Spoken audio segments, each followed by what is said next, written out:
Okay, I'd like to call the meeting to order. We have a quorum. And good evening to our guests here. And we look forward to hearing their discussions on their topics and their departments. But anyway, first agenda item was approval of last meeting's minutes. And some people had made a lot of contributions to the minutes. And one of them's not here. The other one needs to be part of the discussion. So Jennifer and Bill and Karen wanted to make some additions. But on a bigger note, it seems like it's amoebic. It's getting bigger and bigger and bigger, and I didn't know whether we wanted to stay with the summary format. Summary format? Yeah, or do we want to get into the detail format, where we're... Well, verbatim. Verbatim kind of thing, yeah. Summary, probably summary. Summary. You would agree, yeah. Yeah. We hit the high important things. So. Well, it's on tape. I mean, exactly. That's the advantage we have now, right. is that there is a record, a permanent record. Yeah, we can always pull it back and... So you want a summary, maybe 2-3 pages rather than 6 Yeah, or 7? of the most important things, Angela, I think would probably be good, reasonable. That's the format we've taken in the past, at Right, least. I noticed the older ones were like maybe 2 or 3 pages. Oh, yeah, yeah. So, But okay. there have been times when we've had some controversial stuff. What? We keep going back to the ESCO thing, but then we want a little bit more detail and, and the press actually helped contribute to that too, so that was good. But anyway. Okay, we're going to have a number of budget overviews tonight. Community Services Division Head, Kathy Darby. Okay, great. And if you could just point us to where in the budget we should be looking, or... We just got the books, by the way, just now, so we're... Okay. If we happen to know what page, maybe Lynn might know. Page 173. Okay, 173, okay. I'm gonna do I was trying to be veterans first. preemptive, and I was trying to find it ahead of it, but Here's the table of contents, Bob. I know, but I was still, it was moving around. Some of the different departments were under different headings. 173, okay, great. So probably the highest highlight of the year is that we have a new veterans officer. The title is District Director of Veterans Services. The previous one, Ed Mitchell, retired after many years of service with the town. And the new person, Jerry McGuire, that's his actual name, Jerry McGuire, started January 11th. He's not able to be here with us tonight. He's just returned from a 3-day training and wanted a little bit of rest. And since he didn't actually prepare the budget, I'm not sure how much detail he could have given you, but Yeah. it is a smaller department. It consists of the district director and an administrative assistant at a part-time level. The position covers both the town of North Andover and the town of Boxford, so... Oh, okay. Yes, yeah. it's- So we that's- get some revenue from Boxford? on Correct, this, yeah. we do. 22% of the budget actually comes from Boxford. Mhm. That's based on distribution of veterans? Correct, Okay. yes. The other thing that's different this year is there's a new Veterans Grave Officer, Neil Patnod, but the positions are the same, just the individuals holding the positions will change periodically. Okay, so there's But no- nothing significant, no No major added changes. headcount or any? No, in the budget. And the comparison to last year's, let's see. Okay. They're actually down totally, right? Yeah, 1%. Yeah. Driving the decrease? That would be a staff salary. There was a full-time position in the budget last year, and a person retired, and we have, that person actually is working temporarily part-time. So the difference went from 37 and a half hours down to 22, with no benefits at all, nothing, because once you retire, there's no benefits. Yeah, yeah. Okay. And, yes, okay.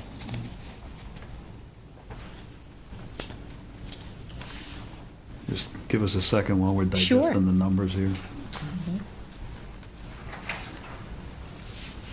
Did that divide by zero error have a problem with the balance in the spreadsheet? It's always an Excel thing. It is. It's an Excel thing. The bottom line is the calculation, I don't do it from Okay, the okay. bottom line of percentage. All right, okay. It's a lot of extra work. Excel thing, huh? It is something. Tim knows. Okay. So are we in line right now, Lynn, and relative to spending the 2016 budget? Because a lot of the expenses are based on the same, pretty much the same as 2016, and are we running to budget right now? Yes. What happens with veterans is, as you can see, the largest object line they have is the veterans benefits. Right. That's paid on a monthly basis. So they are on target with what the budget is, unless for some reason they pull in some new veterans that have, that need help. We are pretty consistent with the amount of veterans that we're supporting right now. There hasn't been too much year-to-year variance over the Not last few really, years? no. No. Some, one will come in, one will go out. That's what I was You know, gonna it's- say. It's been a pretty steady amount. Are you comfortable, Kathy, with the budget? Very comfortable. Yes, yes. Nothing you need, nothing Yeah. missing? No. Nothing the veterans need? No, they asked for what they needed in the budget. Yeah. And we followed the budget guidelines. So we're very satisfied with what we have. Okay, great. Okay, so next is Elder Services, and I'd like to bring up Irene O'Brien. Sure. The Director of Elder Services. Hi. Hi. I'd like to just pass out to you, if you want to pass it around, it's a copy of the Senior Center newsletter for your nighttime reading. I'm a senior citizen now, I don't get this. You don't get it in the mail? No. You should get it. What qualifies as a senior citizen? 60 and over. How much? 60 and over.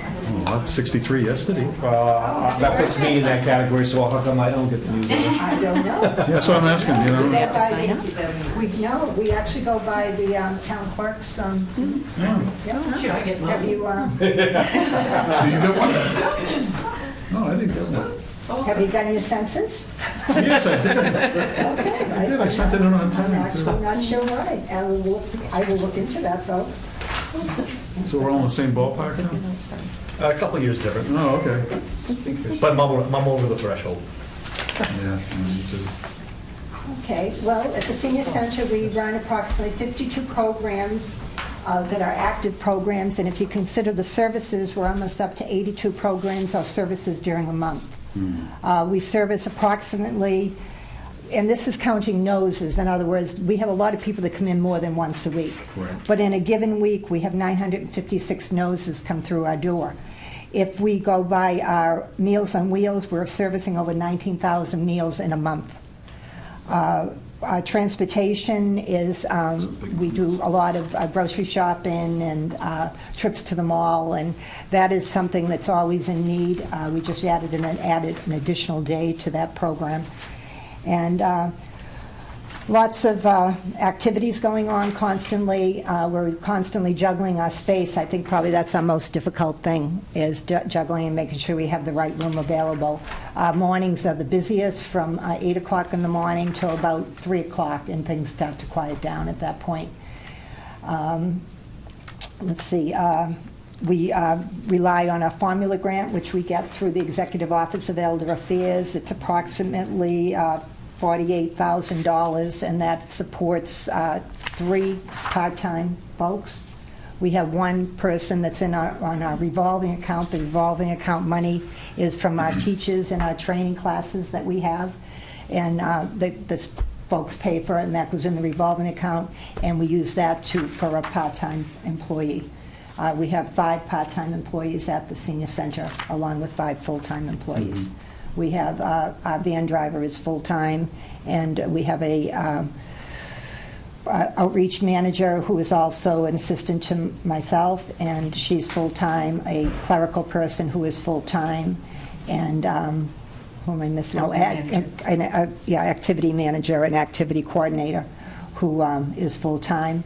We have a maintenance person that's through the DPW who's full-time, and then we go into all our part-time people. We have a person that works in our nutrition site. We have actually 3 part-time vendor drivers, and we have, who else is part-time? Oh, Leah, our social media person is part-time.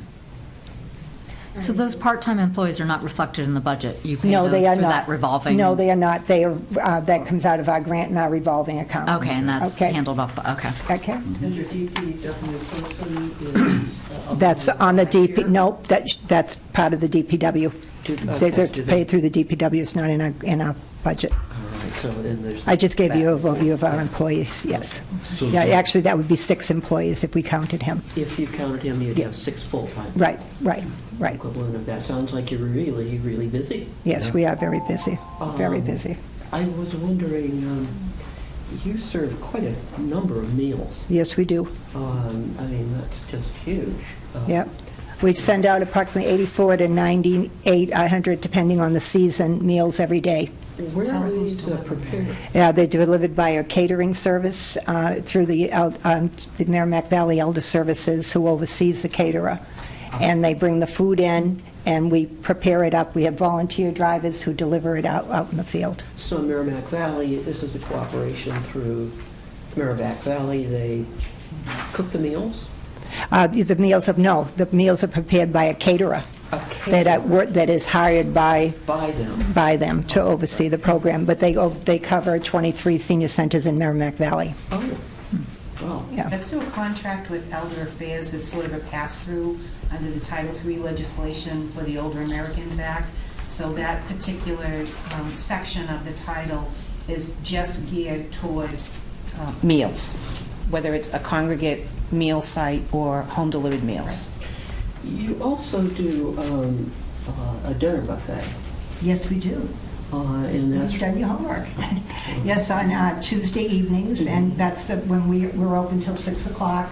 We have gone out in the community, and we have the assisted livings and different organizations in town that prepare dinner for 35 to 40 seniors who come in, and they pay a basic $3 to $4 charge, depending on what we're supplying on that end.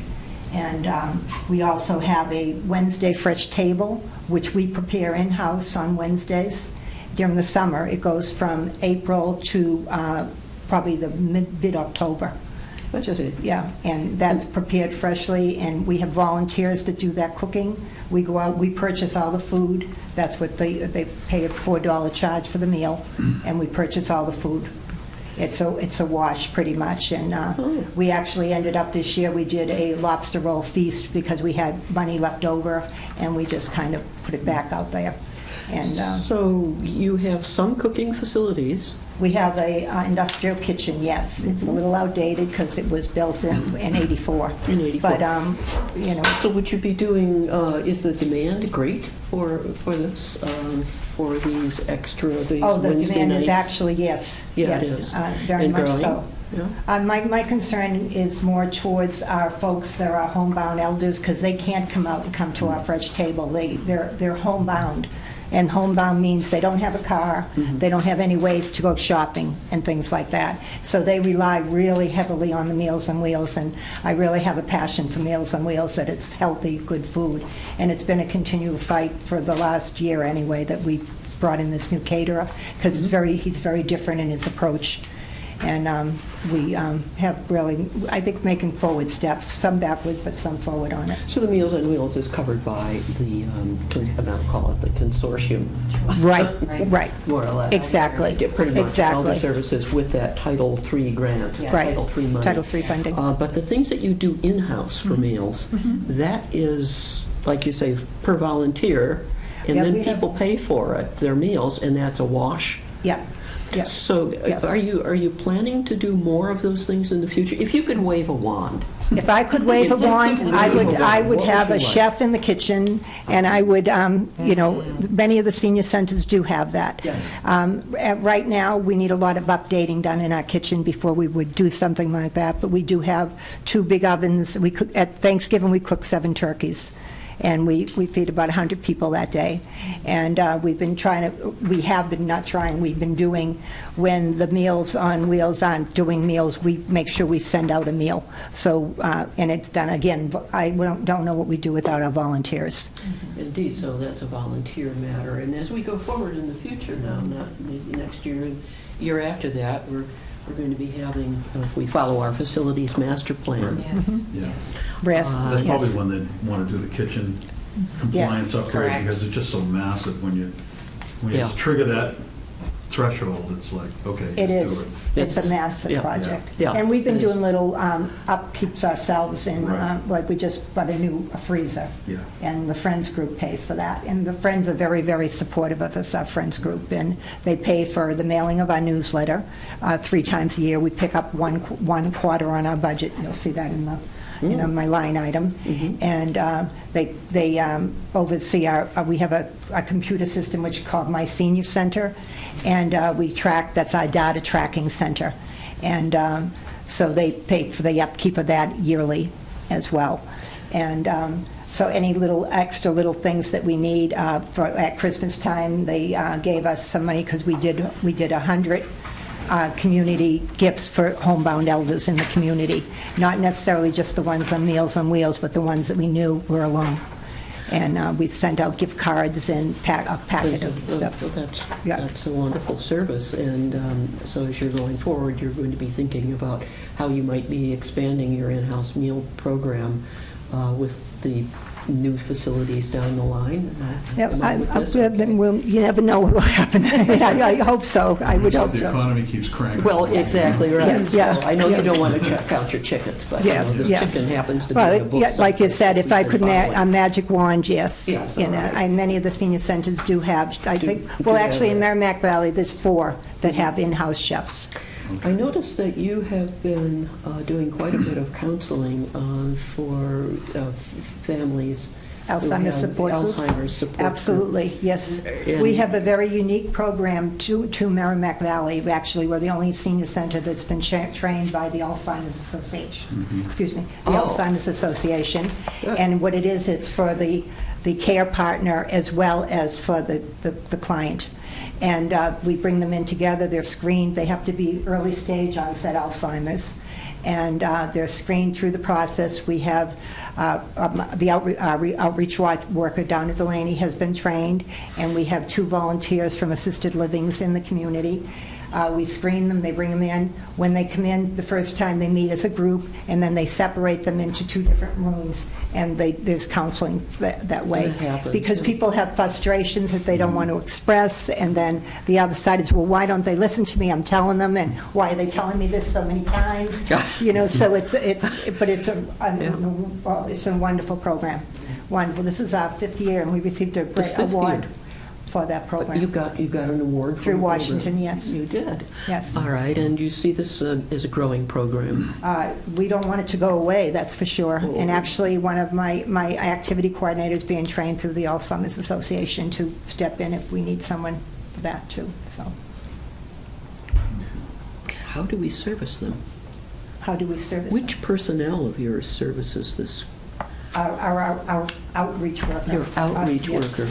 And your outreach worker is a full-time person? Yes. That's right, it's one of the Yes. 5. Yes, Okay. yes, she is one of the 5. All right, sounds like she's got her hands full. She does, and she does an amazing job, as does all my staff. All right, and I'll just go and mention that you have some podiatrist services that you We do also have a bring. podiatrist. Actually, we have a registered nurse that does the foot care. We lost our podiatrist last year, he passed away, but yes, we do have a registered nurse that does just does foot that. care. I see, so, And she's in twice a month. sounds Yeah. very comprehensive. Completely. You find that more people, do you find that people, I don't know whether it's more or not, but people are staying at home, wanting to be at home? That is the goal. Aging in place? That is the goal, to age in place, yes. So you're serving that population, We are serving that, yes, the Very age in much place so. population? very much so. And again, the homebound elders are the ones that, you're never going to see them at town meeting. They're not going to, and we're their voice, we're their advocate, we're there for them. And, I can't say that enough, I just want to be Do you visible. do for wellness checks, or do you? Oh, we do wellness checks all the time. We actually have another part-time person who is a friendly visitor, and actually, I just had a meeting with her today. She just has been on with us for about 2.5, 3 months now, and for years, we've been kind of putting Band-Aids on the program, and about 4 years ago, we brought someone in who just left, and we had a meeting with her today, and she's brought in 28 new clients. So we're very impressed, and it was a very positive meeting. And what we do is we pair up a homebound senior, and actually, they don't necessarily have to be homebound, they just have to want to have somebody come visit them. They're lonely, they might get out, but they're alone all the time. And we try to pair the interest up with a volunteer who goes out and visits them and calls them on the phone and checks in and sees how they're doing.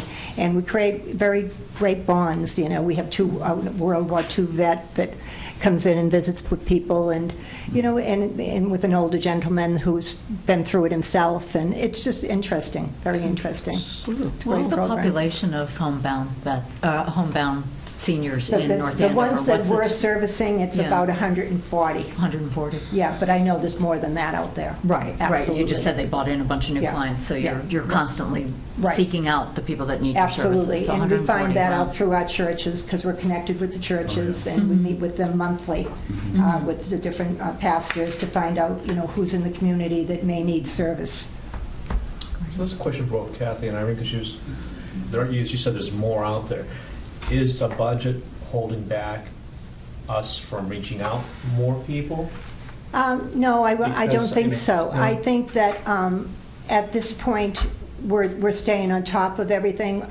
We're very pleased with our budget this year, that we got the 3.7, and I think that there will be a time that we're going to have to come forward and say, because the population is, the 60-plus population has surpassed the 21.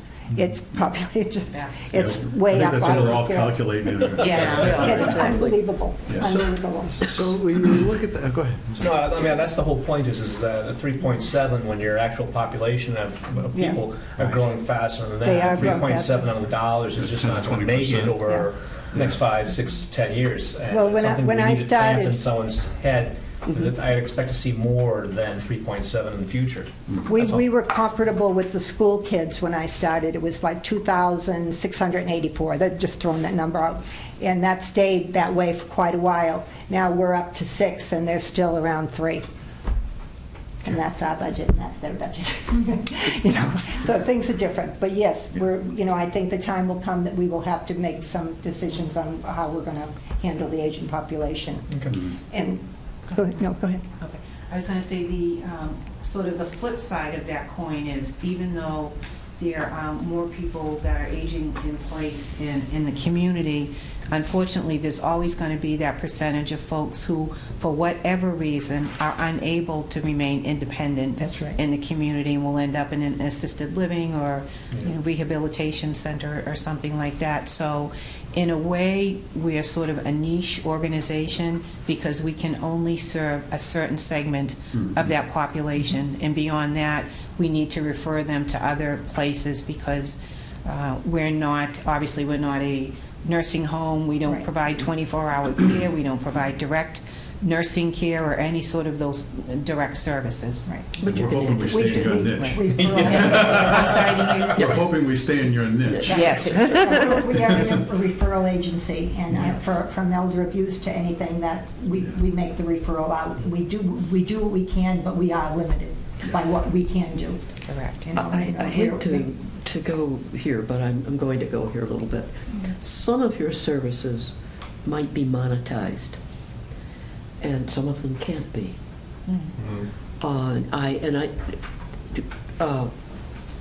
Just like with the meals that are cooked on site, folks pay, $3 or $4 or something a meal, of yeah. that sort.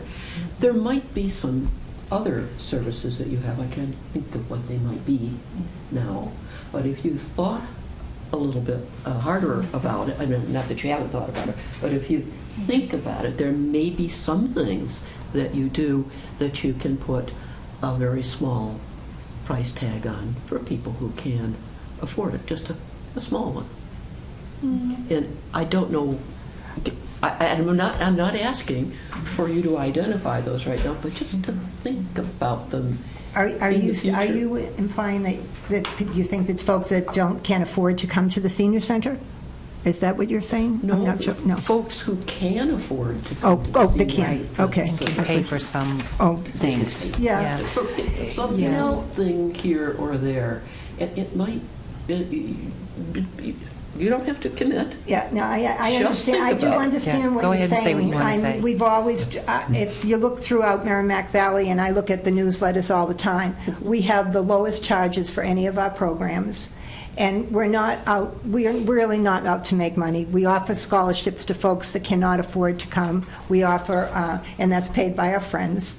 We have for classes, programs, services. We pay electric bills for people that their electricity is being shut off. If they bring the bill in, and, that's through the friends and things like that. I know we have a lot of people from housing that come in, and I don't know, I'd have to think about that. Yes, Yes, I I really understand. would. I know when Mark Reese was here, he had asked me about a fee for the senior centers. Now, I know in New Hampshire they do that, but in Massachusetts we don't. Our doors are open to all. And we can provide services for anybody that lives into North Andover, but if a senior comes from New Hampshire and comes down, our doors are open. We welcome everybody, but we cannot As give we them should. services. I can't send Donna out to do an outreach or a friendly visit or a homebound visit or anything like that. They have to be residents of North Andover. This is a question for Don. You could clarify, Master's Facility Plans has in the near term an update of the senior center? It was in the original plan, it's identified. Yes, Yes, yes. yes. Yeah. And it's quite, yeah. It'd In fact, we're probably going be at the to- head of the gonna list happen? of Master Plan 2, or Son of Master Plan, or something. Well, We're actually on the top of the list at first. We You were are at the talking top about of the Brad list because we Street. swapped the DPW. We have the Brad for- Street, yes. For you, We and so, keep yeah. getting bumped. Well, I mean, and yeah, there was other issues in the Say discussion about around that. parking and some other stuff, That too. parking is huge at the senior center. I think we had the discussion around, I don't know if you were here, Karen, when we did the discussion about whether the senior center should actually be someplace else because we don't have the park. Some of all yeah, the demand right, for parking right. downtown, whether we Yeah. take the existing, and I think we ended up, we're gonna, we do it here. we do it here. You would do it here and then Yeah. use it. And we would try to solve the parking problem some other way. but Yeah. Yeah, some days it's pretty easy, other days, well, right now it's wonderful. There's nobody there, but you and the assessor, But, right? yeah, right, exactly. But like today, the parking lot was full all morning till about 1 o'clock, and then that's when today's groups ended up, and, we had smaller groups in. But, When does for the most that, part. when do we commission that plan, the actual plan, The next plan. the next plan? Right, the you know, next we plan for the- we commission a plan. Scheduled for year 4? Yep. Yeah, so next I think we're year, hiring a consultant to do that now. we could hire a consultant to do, and they're working on that now this year? I think it's in the budget for this year. It is in the budget for this year. Yeah. Okay, so that's what's Is happening that now. true, Lynn? The consultant for the facilities master plan 2 is in the budget for this coming year, right? I believe so. Yeah. Right, so that's going to get on paper. Yeah. And- That's the process for the facilities master plan. So the year that we're building something is the construction cost, and in that same year is the design for the next project Right. the following year. Right. And then, and so on and so forth. Yeah, I think you were right, Karen, that it was higher on the list, or Tim said It was, was. yeah. And we did a Bumped out swap because of because of DPW, priorities. I think. the At priorities. first, we were the DPW top, was- Brad was Street a- schools, yeah. was an issue. We're not trying to neglect Flipped our us. seniors. but- Oh, okay.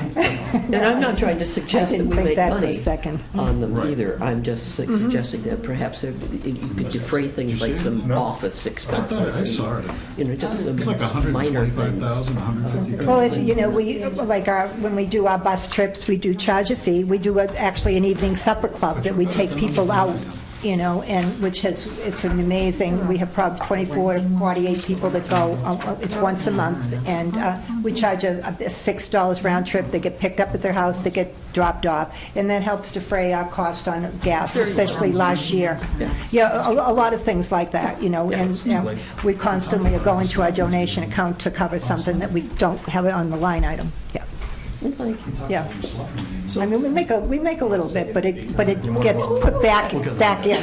It goes back out, it comes in and goes Right out. back in the- Yes. So let me ask you this, so we've got the demographics of the town, and it's a wonderful Right. thing, and we know who's in our town. And we look at that trend, I think we all know kind of where that trend line is going.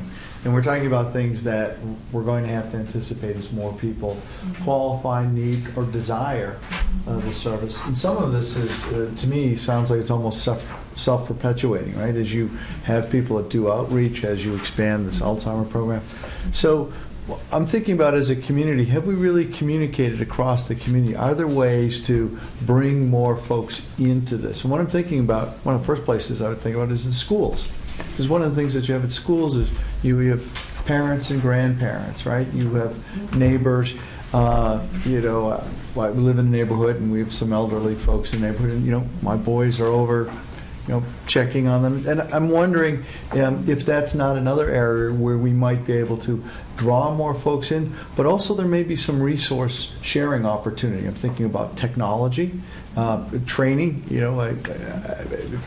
there are all kinds of things. Maybe it's health related. There may be some ways that we can use some of these other services to draw folks in and maybe kind of spread out the breadth of the program. So I would just suggest that maybe some consideration along those lines might booster you a little bit. Because it's about participation. And this is a program, we want people showing up. We want people using this. Right. Do you have a lot of students that volunteer with you? We actually That do their We community work- service We work hours? very closely with the youth center in the library. Okay. Great. Very much so. And the high school, do kids come and do their Yes. community service hours? You have community service hours here, we right? can't have, we started doing some community service for people, for the kids, but we have to have somebody that is with them at all times. We can't just have them Right. wandering through the building, so it just, Right, we okay. kind of have backed away from that. Unless we have a specific project. Actually, we use the nights at the hospital, at the senior center for the newsletter time.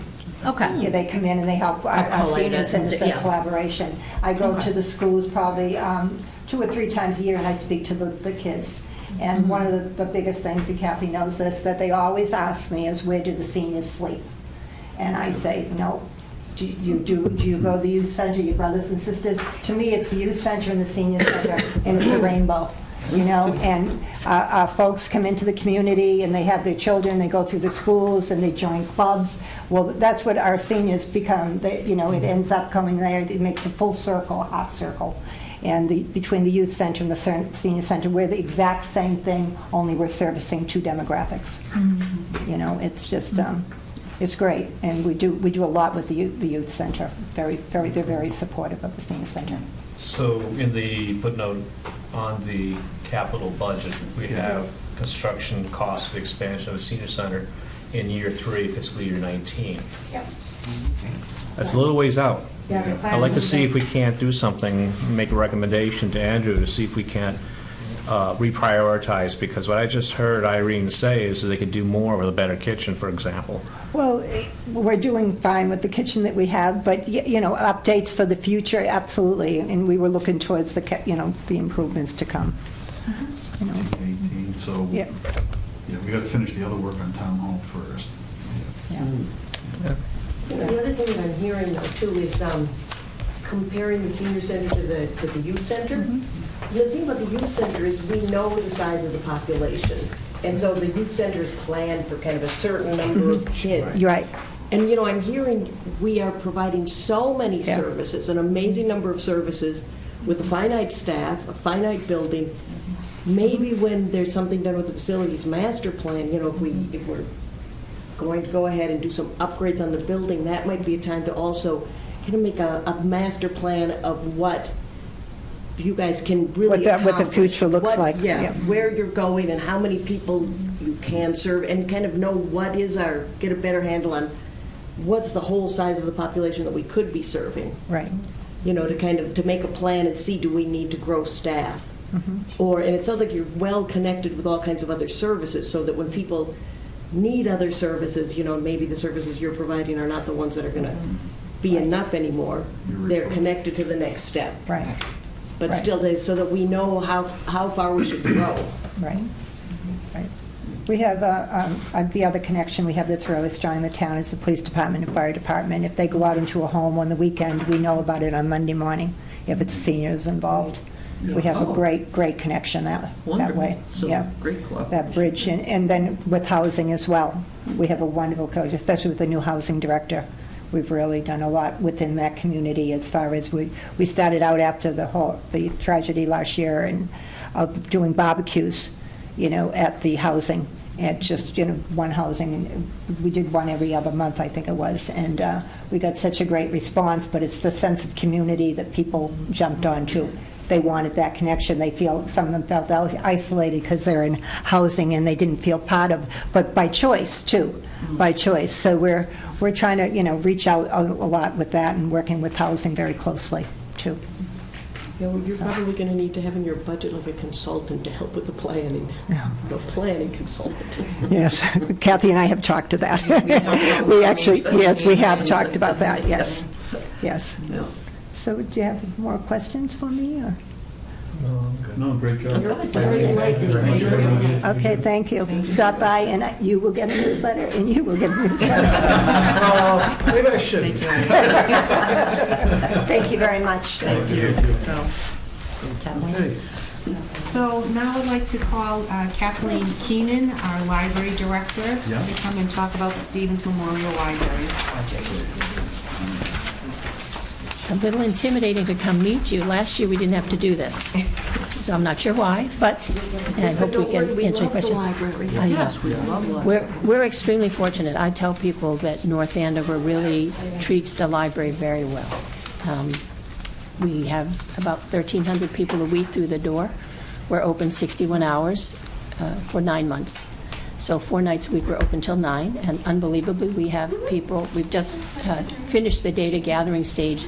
We are required to do a 5-year long-range plan every 5 years to submit to the Massachusetts Board of Library Commissioners as part of our certification process to make us eligible for Massachusetts statewide support for the library services. And in the data gathering stage, we had people who wanted us open even more, things like Friday nights. And I was like, I can't get any staff to work Friday night. It just will never happen. We're very fortunate. At 61 hours a week, we really are there quite a bit of the time. And we do stay open until 9 o'clock 4 nights a week, which means people who are working maybe a little bit different set of hours still have a chance to get in there. September to May, so Labor Day to Memorial Day, we're open Saturday and Sunday as well. Many of the libraries in this area have been forced to cut back on their hours. We have not had to do that for 5 years. And when we did cut back, it was a matter of just 4 hours, which is really pretty insignificant when you're looking at still having 61 hours. We have 7 full-time staff. 6 of those are library professionals, and then the full-time custodian, which is really essential to the building there. With that kind of foot traffic, you're amazed how much use those public bathrooms get. One of the things that I've discovered, I'm a person who walks around a lot to see what's happening. We're apparently on a jogging path and a bicycle path, so we have a lot of people who stop just for the restrooms because we're halfway through their run or something like that. And sometimes they stop and take a book, too. But it's interesting to see how many ways people find to use the building beyond that, oh, I came to get a book. One of the things that's changed in our world is technology. You hear about e-books all the time, digital books, online services. That's really been the major change for all libraries, not just even in the United States, but worldwide. One of the things that we're a little bit proud of in North Andover, we're in a consortium with 37 libraries, and we ranked number 6 in terms of patrons using the digital services in those 37 libraries. So the money that we're investing in the digital services is definitely being used by our patrons as well as the wider patron area. By being part of the network, your library card works at 37 libraries. And part of the state certification process enables us to use the wide network for the whole library system in Massachusetts, which is 359 libraries. So you can, in fact, with your library card, go into 359 libraries and expect some kind of service. Most of those libraries will send us things through an interlibrary loan service, which means you don't even have to go to their library to get it. It'll come to you. You might need to wait a few days, but it will show up on a van, and when you're done, it can be put on the van and goes back again. That's one of the most critical things for us, and this is where North Andover, through the town and through the patrons, have been very supportive, that we meet the minimum standards for certification. And every year that I've been here, 8 years, we're meeting it fairly well. The minimum standards for certification. I was looking at your, if I'm not reading this right,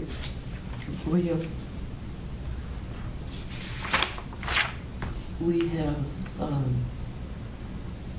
lost 2 professional librarians. Did they, or are we down 2 professional librarians? At the moment, I have 2 open positions. 2 open positions. Okay. And we're looking for someone Yes, for those positions? yes, All right. yeah.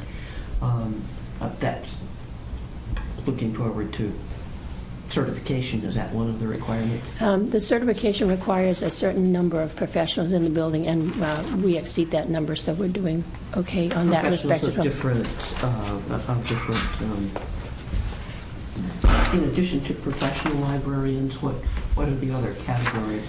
Really, the category for professional librarians is pretty generous from the Massachusetts standard. Generous meaning you need to have a few, but not everybody. And one of the things that hasn't been done by the library profession is that they haven't come up with other grades or levels within it. So we have people that I would call a paraprofessional, but my industry itself doesn't use that as a term. So we have people who have a higher skill level than a clerk in a store, for instance, but that skill level comes from our own internal training programs. Your internal training programs. With computers and the use of the computer literacy, are you having all of your people, it seems to me, at least when I'm up there, everyone is pretty well computer savvy. We're doing well. Some areas are better than others. We're fortunate by being part of the library consortium, all of our library software applications, so the system where we're checking books in and out, the system that says which books we own and whether they're available to loan or even to find out what books are in other towns, that comes through that consortium software. And that's a pretty standard program. And so people who come, so we had 2 new staff members start in September. So we've trained them to use that specific software. So they're good at that software. If, however, I sent them over to the reference desk and said, show people how to use a Nook, a Kindle, and something else, they might say, well, I'm not so good at that. So that's why I say we are good at that? We are, and those are the reference librarians. And how many of those do we have? The reference librarians, we have just 1 full-time reference librarian, but we have 4 part-time reference librarians, and then 2 others who are able to go as well, who have the same skills. They have different jobs, but they can be assigned up there. So if someone's out sick, I'll move somebody from another part of the building for the day with those same skills. So a little bird told me that, or actually it's mentioned in here someplace, sharing resources with the high school, or at least the This year, school system. it'll be the elementary school, and that's actually something that I think is a really great move forward for us. We've worked very hard to, in the past 8 years, really connect more to other parts of the town, other departments. Nobody can do everything by themselves, and we have a very high crossover population with the youth center. We have the same kind of crossover population with the senior center. And then we have that group in the middle who maybe don't have students, don't have children, or don't have students in school anymore. So there's that middle age section, not chronologically, but they're in that midsection where they're not served at either group. And they see the library as really their only public service in town beyond, yes, you fix the roads, and yes, you get me water, and yes, you know, collect the garbage. But the one place for me to go is the library, because I'm not old enough or young enough anymore for the other 2. So one of the things for us is to connect really well to other departments, and the school, of course, was a really big area. We have the students after school, we have them nights and weekends, we have the library where they can be doing their homework as well as just spend time reading for pleasure, reading because they've got an interest or they want to start a hobby. And that connection with the school has been, building. But the school teachers and the school librarians have full-time jobs with what they have to do already, and we are in the same position. The staff in the public library are pretty much busy all the time. The addition this year of this position, that the person's half the time in the school, means they're going to walk back with all that knowledge without me trying to find time for somebody to go learn about it. And the schools, it's the same way. One of the things that we were very fortunate to do is when Jen Price arrived last year, she came to the library, which is tremendous for me. You don't always get school This is our new superintendents. superintendent Our new of school schools, superintendent. Jennifer Price, You yes. don't always get the school superintendent coming to find out about the public library. And the first thing I said to her is, I said, here's my budget, here's the building, here's the hours. Why aren't we partners more? And she said, I don't know, why aren't we? And that's been the beginning of the conversation. There are things that are paid for through the school budget.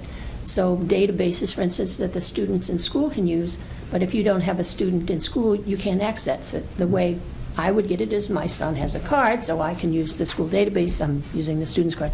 If you don't have that student, you're missing that part of the digital electronic age that's out there. And so we're looking at literally those kinds of things. What can we do? Maybe we can buy them together. Can we get a better price? Because sometimes you get a better price because you buy in volume.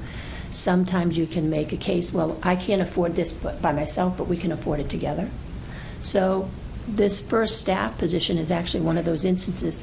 If we can't do it by ourselves, can we do it as a team? And in doing that and having an actual presence, your folks, your staff would actually be going into the schools, into the school libraries. Yes. And there they would probably be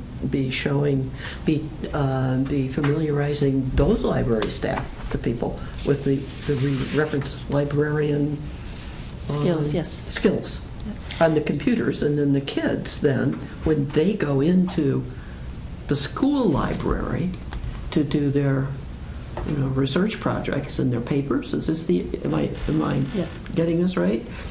Then they will have another resource, Yes. right? And become more,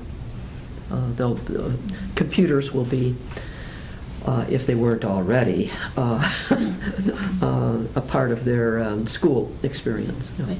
Well, and I know from the school budget and from talking to Jen Price, they're looking at the model, the idea of a model classroom in each of the buildings. And part of it is that, and in the library world, we have terms. So there are digital natives, which are the children that are being born today with gadgets in their hands. And then there are digital immigrants, which is me, because there were computers when I was a kid, but those computers were not PCs, and they didn't have Windows and, laptops. Right. And then there are the people they refer to as digital refugees, the people who don't, and these are not really chronological. They're by, I don't want to touch a screen, I don't want to touch a computer.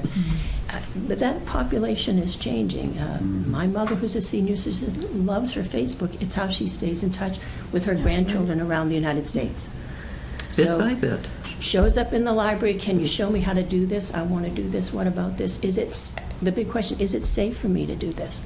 So those are the kinds of questions, and they're not always coming from the students. Sometimes they're coming from the senior citizens, because they've discovered there's something that maybe they didn't think they would ever want or need to use, and they're placed to come and ask for some of these questions of the library. But I know they also go to the senior center. They have a nice computer lab there, too.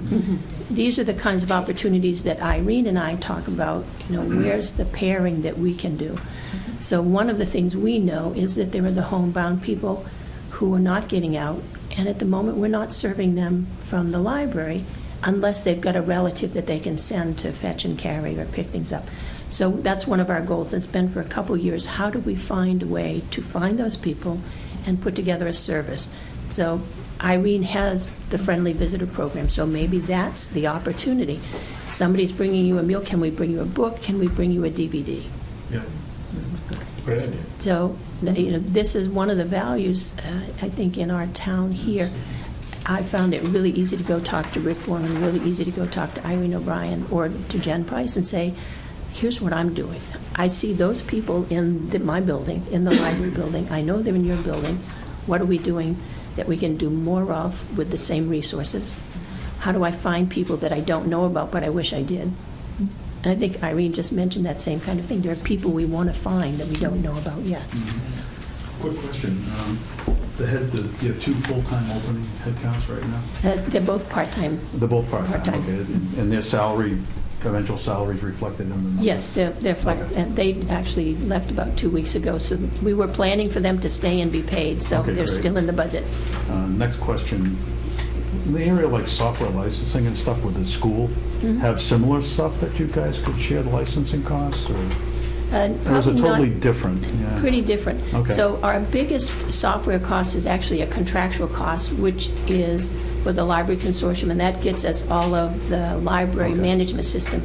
The other software costs are things that we're using. So some of that are to license databases, which we might share with the library, with the schools or the school libraries. But then there are other things. So if on the library main page, well, we're paying for a website, for instance. It's a very nominal fee for the hosting, and, we're able to actually manage the content ourselves. So that's not a very big expense, but it's one of those kinds of things that at some point you have to remember, oh, yes, I have to pay for the website as well. One of the programs that we're using is called Wowberry. So when you hit the web page, you can see what's happening, what's coming in new. Another one is software that manages a calendar, so you can see when programs are being run. Do you need to register? Through there, you can register to be an attendant at a program. Okay. And another one is the museum pass system. So if you've used any of the museum passes from the library, you can go online and say, yep, I want to go to the Museum of Fine Arts. Done that, yeah. So those are the extra software licenses. Again, some of those we're able to get at a discounted price because the pricing comes through the library consortium. Okay. One of our best buying powers is being part of the consortium with the library. But you don't use the same databases that the schools do, EBSCO, or I don't know if they use EBSCO or not at the high school. We have some databases that are the same, and those are actually funded by the Massachusetts Board of Library Commissioners. They're actually, so if you see in the Massachusetts state budget, there's a line item, services to libraries. That's paying for EBSCO. So every public library in every school in Massachusetts gets a minimum set of databases coming from that state fund.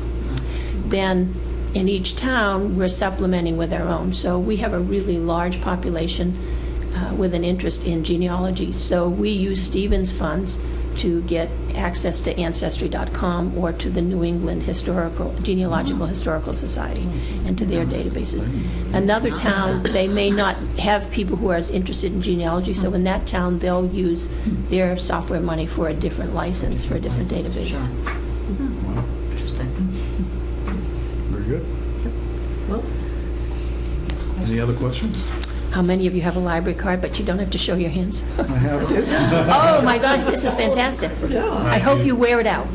I use my digital, it's really nice, especially the audiobooks, like the consortium is just, it's awesome. Yeah.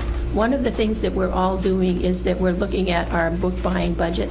And so although on here it says books, for instance, that we're buying books, more and more of that money is for the digital books. So that, ratio is shifting. oh, I see.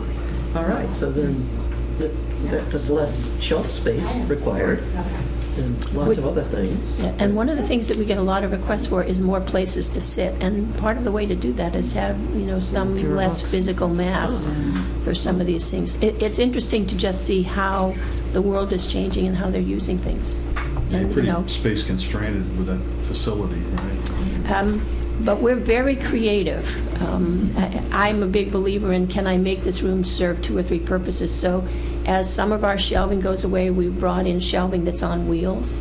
So up in the main reading room, for instance, we've removed all the fixed shelving that was basically nailed to the floor, and all the shelving that's up next to the windows is on cast iron rollers. And just by good luck, should say we measured it on purpose, but we didn't. It was luck. So all of those rolling cases now fit between the permanent shelves that are on the 2 sides. So 2 years ago, we had a program where we needed to seat 150 people, and we took all of the portable shelving and slotted it in between the fixed shelving, and that upstairs reading room was completely empty of furniture, and in went 150 chairs. So dual purpose. I love things on wheels because it means you can rearrange pretty easily. Good. Great. So we're looking to be creative all the time. Thank you. Thank you. Thank you. All right, thank you. I don't retain the rating as well. Okay, next on the agenda was the discussion around collective bargaining. And I'll listen for any suggestions how we want to head in this direction. Anyone else? I almost feel like I need a roadmap. Or not so much a roadmap on that, Yeah. But I appreciate Ray giving us the information and what it all comprises, but somehow it's got to be translated into how does it fit the budgets for the next 2, 3, 4, 5 years? And that's one thing I was thinking about is, isn't there some sort of consolidation or analysis of that information that actually says this is what it means, at least dollar-wise, not necessarily all the benefits, but how it actually filters into our budget and how it impacts the budget, because that's the one thing that I thought was missing. When you see numbers of 3%, you go, well, okay, that fits, and then you see 8%, and you're like, whoa, where'd that come from? My only point is, I know that percentages don't mean anything.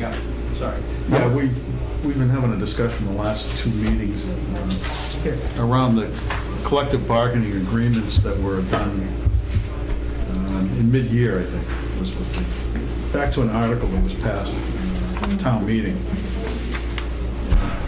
how we were going to deal with that and the reporting, right? Yeah, and actually, just to make it very clear, this is not opening up anything. No.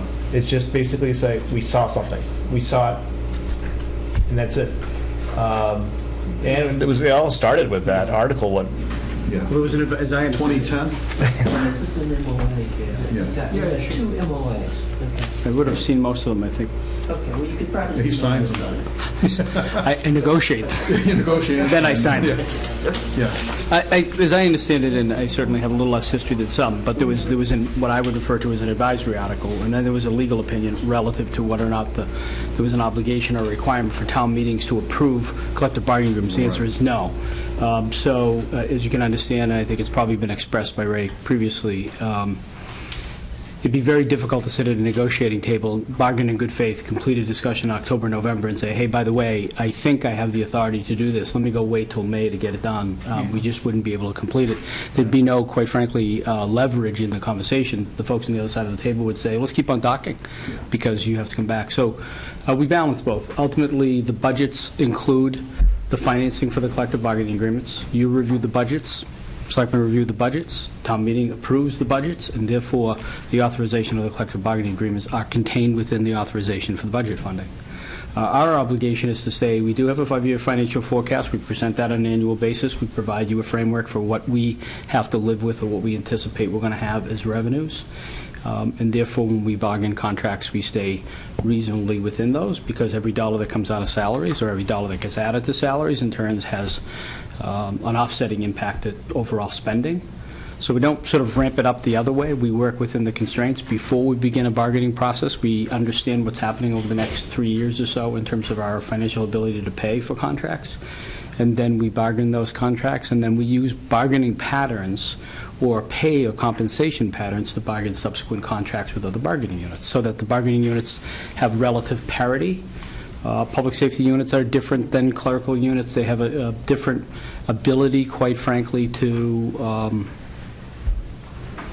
get through the bargaining process. They have the right for joint labor management. That's not the case with, for instance, a clerical union. But we generally use bargaining patterns, and those patterns are based upon our ability to pay, and our ability to pay is typically based on a 3 to 5 year view and what we can afford. And that's why the patterns you generally see within here, 2, 2.5. I think the last pattern was, I'm going to forget them all, but somewhere between 175 and 2.25 over the last 6 years has been consistent with what our forecasting says that we can pay for. And therefore, they were able to roll forward and have budgets which, where people are able to request budget funding within the constraints provided by the Revenue Fixed Cost Review Committee without having to lay off people. I think the sign you'd be looking for is if we're saying it's 3.5 or 3.7% increase, we're presenting budgets that say that, and people have to lay off staff in order to fund the salaries. That's in fact not at all the case. It hasn't been happening here. And I think that's the best sort of barometer to what we're doing. We're either keeping level or adding staff while maintaining and negotiating successful bargaining agreements.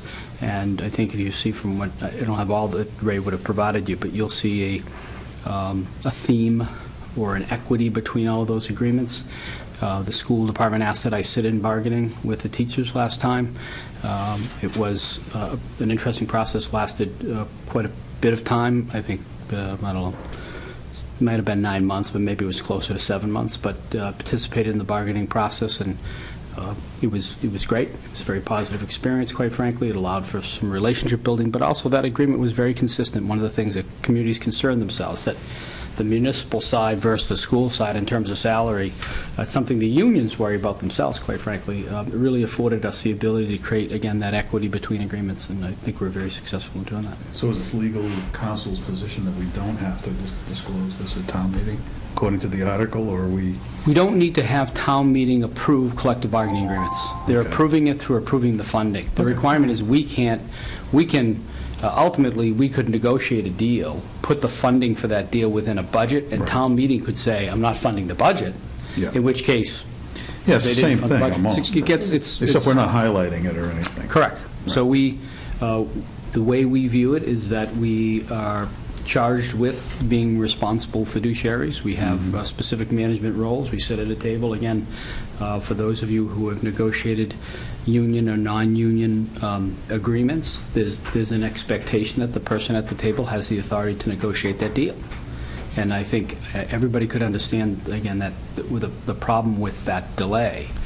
But if we approved a ludicrous proposal or something that otherwise would be viewed as less than sane, and it went off and we had to increase our budgets 6 or 7 or 8% to fund it, or we had to cut half the staff to fund the remaining staff, then you folks, not unlike the selectmen through the review process and ultimately town meeting, would say, geez, we're not doing this. And that's the authority provided by town meeting ultimately. Yeah. So that's the view, as I understand it, from the discussion that began nearly 6 years ago to where we are today. Yeah, we had some discussion around, the last few town meetings, we've done the omnibus thing where we just, take the whole thing in a package and, it doesn't. The get budget broken itself, up. you mean? Yeah. Well, that's really a function of how town meeting wants to take its Yeah, business. no, and then we're in this discussion about highlighting it when it's generally seems to get wrapped up in a package and put through, Yeah. unless somebody objects to it. Yeah. And again, I think that, and I'm sure this was not, uncommon in the past as well. As we segue into a budget discussion, if you'd like to do that, you see that there is fair amount of consistency between budgetary increases between departments. That's telling you, should inherently be telling you that there's the agreements between the unions in those different departments are getting relatively the same kind of funding, because if they weren't, you'd have to see one department escalating Yeah. and one department not. So I think there's reasonable control in the process. And those departments, the other departments with the ones that have the collective bargaining aspect to them, they seem to be all within the same range. Yeah, well, again, we develop When I bargaining read patterns, and that's, that, so when we negotiate an agreement, ultimately, when we negotiate the next agreement with the next unit, we have 4 non-public safety units and 2 public safety units, 5 and 2. When we do that, then we use that agreement with one group as the baseline for the, so we develop what we would refer to as patterns, right? So that we wouldn't concede it in the units. Yeah. I mean, here. Right, and there'd be a pattern with police compared to fire, compared to dispatch, compared to the library union versus the DPW union, so there's patterns within that. So when you sit with your other department heads and you're asking them to give you their budget recommendations, you might be saying to them, well, here are your guidelines. Can you give me a budget that's within that, and you have a number that you have in mind when you do that. Yeah, we're talking about budgets or? Harder to do, yeah, with sure. budgeting. But it's harder to do that where we've got collective bargaining. Yeah, no, I actually, I'm not, well, I'd hate to say it's not more difficult, but I would say that it runs sort of the other way. So the really great process that's existed for a long time here was to have the Revenue Fixed Cost Review Committee. That committee reviews really a recommendation made by the finance director. I think you've all found that those recommendations are sane and endorse that as such. When you start with the revenue component, then the rest of the dialogue becomes a much clearer picture. When we agree to what we have as available funding for the upcoming year, then, sorry, my phone's going off. So when that happens, it affords this framework. So we use that process, really, that starts with the group that includes 2 members of this committee, as a jumping-off point that helps create our framework in bargaining. We can't bargain in isolation. We bargain within the framework of those kinds of conversations. So if you ever looked at Lynn's, what I'll call the perpetual spreadsheet that has all the hidden columns, it's really an historical track of where our revenue stream is. Just a big scroll. It just keeps on going. I say, Lynn, where is 2008? She says, the column's hidden. I go, okay, can you unhide it? I've determined that I'm a refugee based upon Kathleen's scholarship. So with that in mind, as part of the reasons for those of you who have served on the Revenue Fixed Cost Review Committee, typically the recommendations come off patterns, and they come off historical patterns. We use those patterns to have the same kind of conversations we have here, because they give us, although some of those indicators may not all be sort of trailing indicators, we use them as such, and it helps us develop our own patterns before we sit at the bargaining table. So when it goes to that sort of historical, we don't project out the cost of this. We've already assumed what we can afford. And we make sure that the cost of these agreements stays within our ability to pay for them. The available revenue. Yeah. So it's, I wouldn't say it's an easy process. The bargaining is an interesting process, but certainly the information that Lynn's been able to accumulate and the structure in which we evaluate and determine budgets helps us in that process, because it allows us to be transparent about what's available. Yeah. I don't think we're looking to get involved in the collective bargaining process either. So I'd highly recommend you help. Yeah. I would like to be a fly on the wall once in a while, though. By the what? I like to be a fly on the wall once in a while. Yeah. It's like every other process. It's a relationship process, and I think we're fortunate to have open-minded and staff and people who are in the unions. We've made some subtle changes. Those changes are really around being more active in our own bargaining. One of the risks sometimes in bargaining is that it becomes an attorney-to-an-attorney discussion. No disrespect for any of those folks in that profession.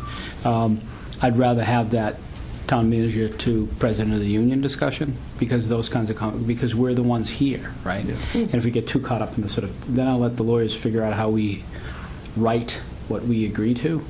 But I've found it's more effective if we can have a dialogue about what's in the best interest of the community and work off that dialogue. And we've been fortunate with that. We haven't had, during the last 2 agreements, any joint labor management or mediation or arbitration requirements to get through those agreements, other than sort of a technical snafu about the most recent lieutenant's agreement. All the agreements, and some change in the firefight agreement about, it really was sort of a quirk that led us to late filing. We generally complete our agreements in advance. There are many communities that have outstanding agreements 2 or 3 years old, and they continue to try to negotiate those deals. We haven't had that.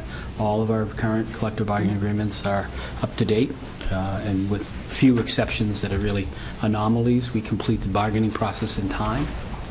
I think that helps. It changes. So we've been very fortunate. We've had this year, courtesy of Lynn and Ray and yourself, some additional learning experiences about finances of town government. And it's been extremely valuable to everybody, I think, on this committee. I'll take one more step forward and just plant the seed, and that's as far as I'll go, is instead of being the fly, it would be nice to be a silent observer to some of these meetings. And I know that there are probably legal issues relative to confidentialities and things like that, but it's more of an educational thing that could be shared with the rest of the Finance Committee. If you're sworn to a non-disclosure, I can't tell you all the details, but this is how it all comes together. Just a thought. Yeah, and I'm going to be very blunt. I don't think that's the role of the Finance Committee, to participate in the day-to-day operations of the town. I think it alters the relationship. For people who have sat in those rooms or in other rooms, being in a space, even if you're sworn to secrecy or otherwise not having comments, there's a lot of studies on the dynamics of negotiations, both what is said, both tacit and literal conversations. Having people in the room that are not part of the day-to-day operation, these are the staff that on a daily basis have to report through town management, and that relationship and how it's negotiated is can be affected by having people who don't typically go on that, and I would say that it's not in the role of the Finance Committee. You certainly can criticize or evaluate or ask for more detail about what's in this agreement, but sitting in an operational role that's defined as the responsibility of the town manager would seem not consistent with the role of the committee. I'm just being honest with you. Yeah, fine. Being direct. It's not disrespectful. It's not that I wouldn't mind the insight in some ways. I think you'd have some pretty interesting insight, but I think it would dynamically change the role of the Finance Committee. Do we then sit in discussions when we have contract negotiations on purchasing contracts? Does the Finance Committee then sit in those and listen to those? I think it starts to get us down a road that is not consistent with what, in my opinion, Finance Committees do. Well, you've given us a lot more understanding as to the methodology and the consistency of that. And I think that's a piece of what we haven't heard before. Sure. And I think that's really helpful, because if we're looking at this process and representing the citizenry, there's a lot of assumptions and unknowns and so forth. How does this happen? And I think by at least having folks understand there's a methodology to it, what the basis is of that at least puts us in a position to say to the citizens, we've entrusted you with a process, and here's how it works, and it works consistently. If they want more, well, there are opportunities, but I think we haven't heard that before, and it's great to know that. Yeah, and I'm more than happy to provide. It's a little easier sometimes after the fact, in fairness. Right. And I apologize for that, but that's sort of the nature of the process. But I'm more than happy to share with you whatever information about how we accomplish things and how we do things. It's not, we certainly, we sometimes don't always think think of it from your perspective, and that's fair, and I think that sometimes happens. So we can share some of those processes and how we go through it, but we're more than happy to do that whenever possible. So again, let me make it clear, it was not, I actually do respect, Chris really clarified what my intent is really, as we've learned things from Lynn about the capital budgets and the process and how things move and general obligations and the whatnot, this go around this year. Sure. I was looking for some education from you, and sitting as a silent observer is a way, but I agree with your observation saying it would not be helpful. So. Who's the guy in the corner? That's what the question would be. There you go. Who's the guy? What's he doing? Yeah, exactly. How come he scratched his nose on that particular, We had one other thing come up tonight, Andrew, too, that we Yes. were discussing with the senior Sure. elder services about facilities master plan too, and the plans for the senior center. And One or two? is it falling under one, or is it going? No, it's in the initial plan. Sure. It's in the initial plan still. Yeah. Yeah, sure. Yeah, it hasn't been moved. It's really interesting dynamic was how the facility master plan finally got to town meeting floor and finally got in its, I'm saying final a lot, finally got in its final form, right? And it was a combination of advice from consultants, all from public meetings, input from the committee, and then, quite frankly, to a certain extent, about strategy and transparency. And it wasn't all sort of a perfect science. As an example, I have said publicly, I think in front of this group, I certainly have said publicly, in terms of pure repair and maintenance need, DPW number one. The building required the most immediate work, that says it itself, right? Right. It had the most immediate needs. Programmatically, the number one project from my perspective was the gym. Because if you had been in the Kittredge School and been around that, we programmatically had dropped the ball for 40 years. That's my opinion.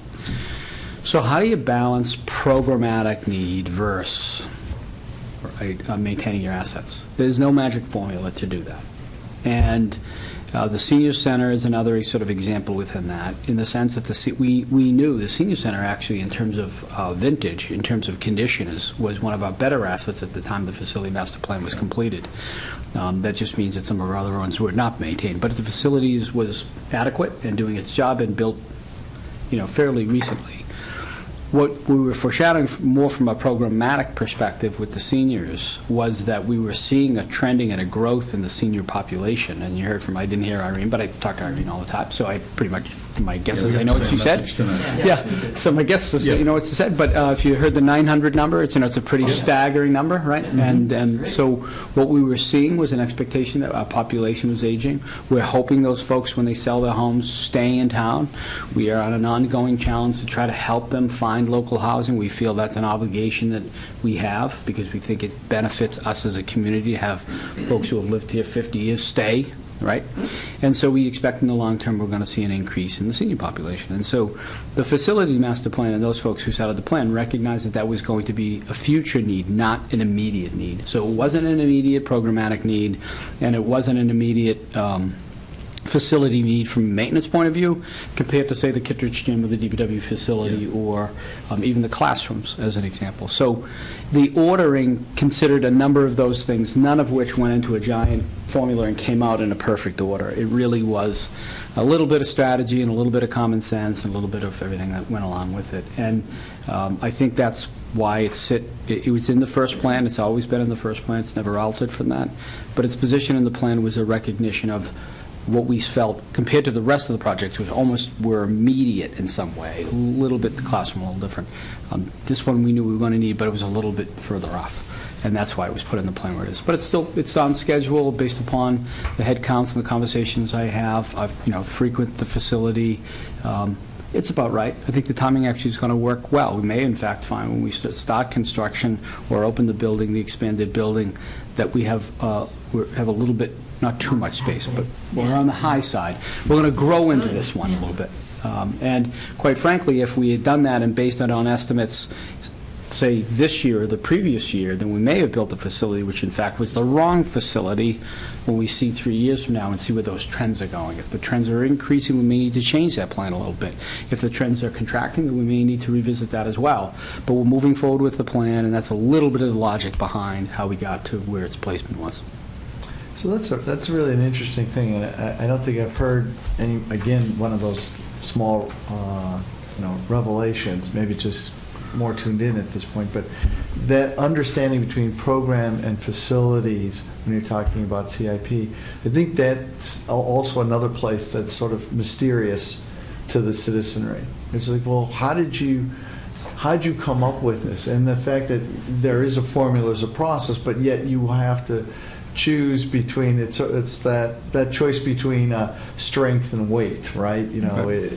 Agility. So that, I think the more that we can kind of convey that, I think that's kind of all our jobs to folks. I think that helps people understand why certain projects are placed where they are, because there's sometimes, in talking to some of the citizenry, a perspective that, well, it's just kind of the straight formula and we just lost out, or this is such a wreck of a situation that has to go first. And that subtlety is important, but again, it's not something I've heard expressed before. I think that was... Well, I mean, I think the thing we talk about the most is not just the capital plan, but the facility master plan has probably gotten as much attention as any project, if you call it one project, whatever you want to call the facility master plan. It's gotten so, certainly it's the same thing. It's not unlike this building. It was linked and timed around the idea that we were going to go from paying, it was really linked around the sort of rent equation and the fact that this building was sitting here, falling apart, needed to come down generally anyway,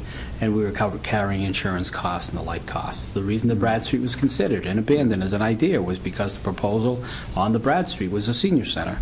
And for those of you who either went to school or had a chance to visit the Bradstreet School, wonderful school, by the way, it was, senior centers are largely branches, giving you house analogies, right? Because when seniors come to a facility, you've got to be able to go from one side to the other.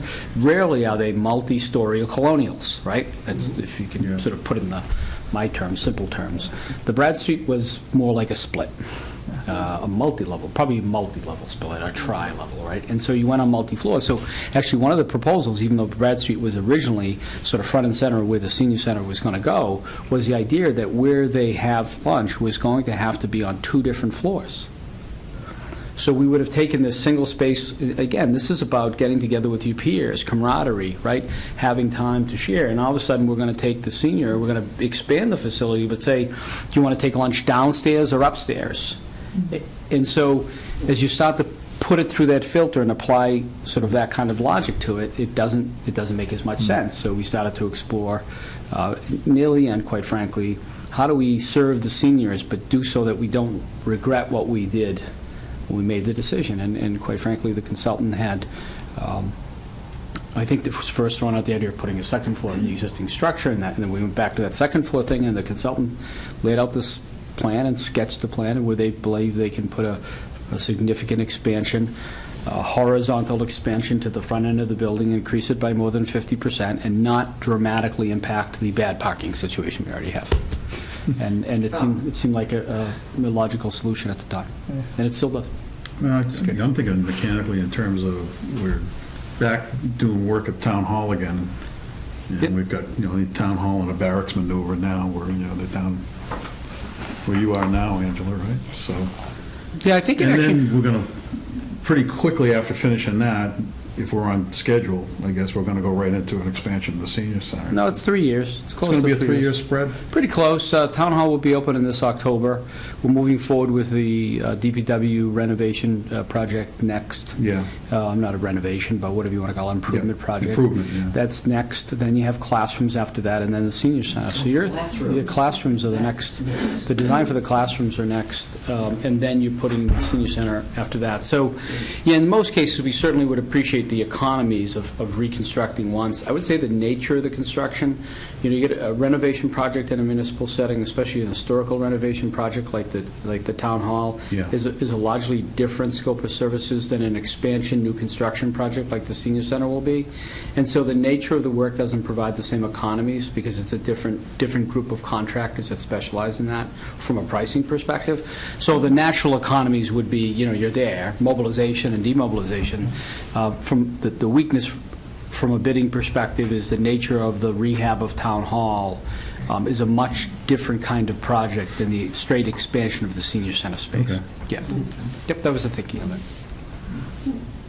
And we got to work around the seniors while doing that simultaneously. I was thinking that the other thing. I don't want to drop the other shoe on that one either. I can't even, I'm trying to put my head around doing that. Can you, we'll move the senior center to Osgood Landing. Don't print that anyway. So it's complicated. I can tell you we've, myself and Mr. Santilli have met with the seniors. We meet with them regularly. We attend various, I speak there probably twice a year. We go to different events, and we try to communicate what we're thinking about this stuff. Everything from the parking issues to what happens as part of the expansion. They're well aware. We shared with them the plan before the first time we went to town meeting, talked about the placement, why they were in that placement, and the dialogue has been very, very positive.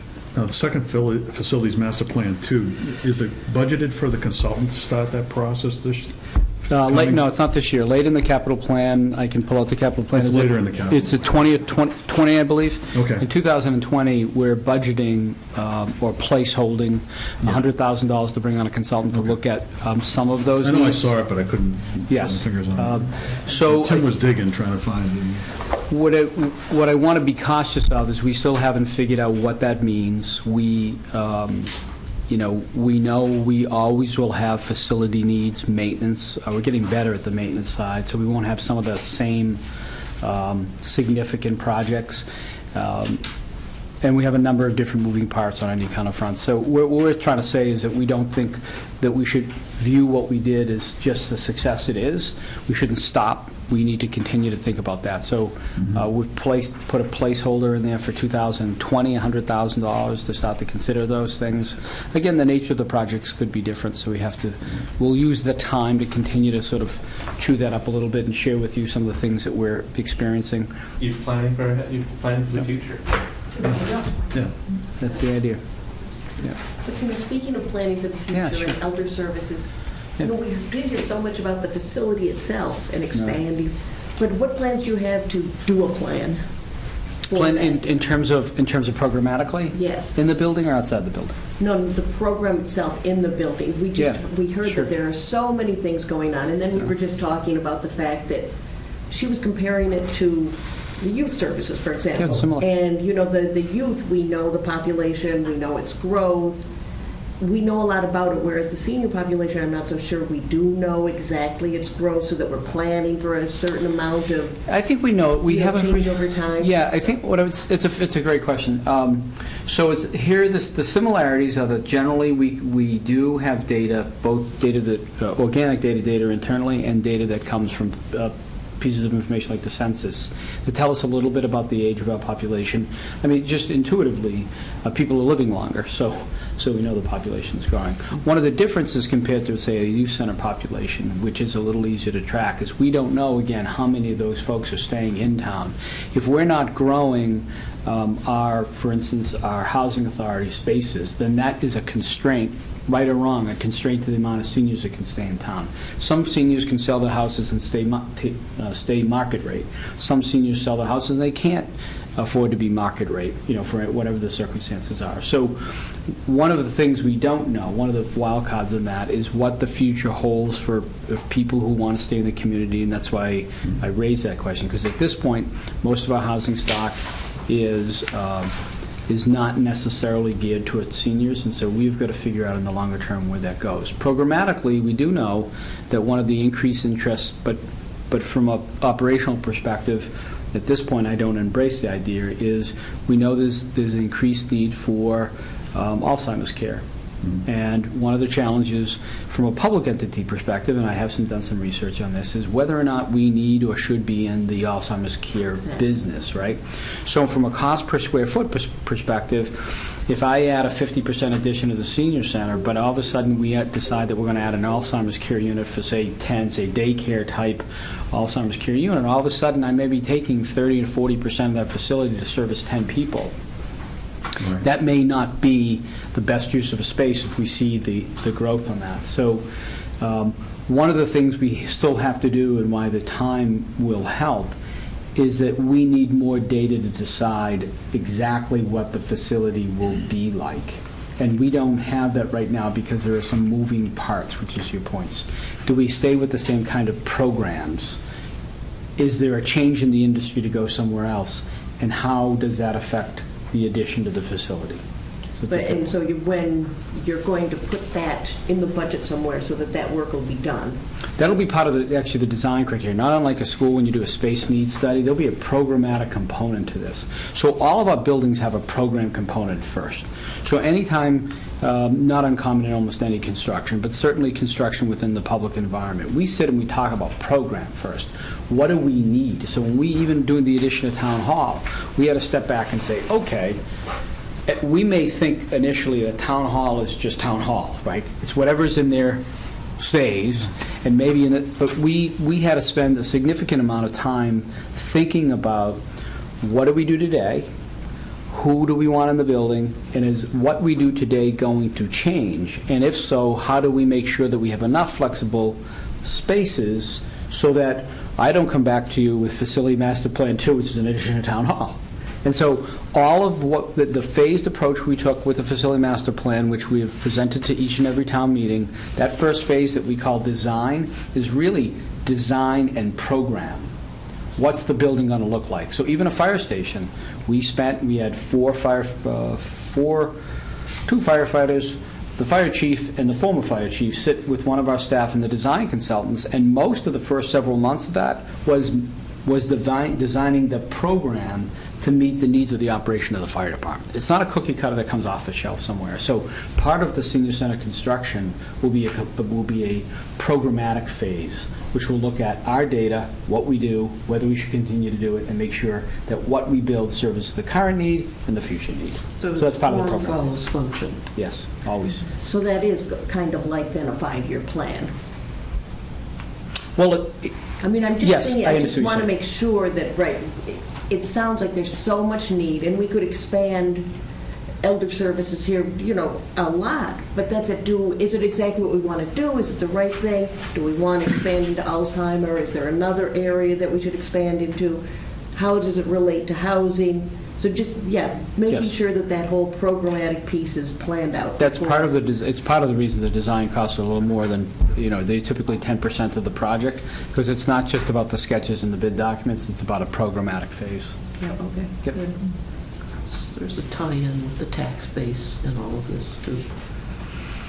To the extent that we keep seniors, make it comfortable for our seniors to stay in their own homes, and they're paying their real estate tax bill, and they're not using the type of services in town to the degree that maybe a younger family, or young family would. In other words, no schools. So there's got to be some, I'm going to call it, I'm not going to use profit. There's got to be, they're not using services like the others. So to what extent can we have them stay in town so that we can get the benefit of their tax money, just to be... A different way, yeah. So a slightly different way to look at the same thing that you're saying is, so this is a community that has developed over the last, look at the population stats going 30 years, right, from where we were to where we are, right? Go back 50 years if you really want to see sort of crazy dynamic and sort of, build a scale that starts to populate the locations in towns, and cows and horses are being replaced with hip roof colonials, right? So we've reached, we're not at saturation of full development, but we're close, right?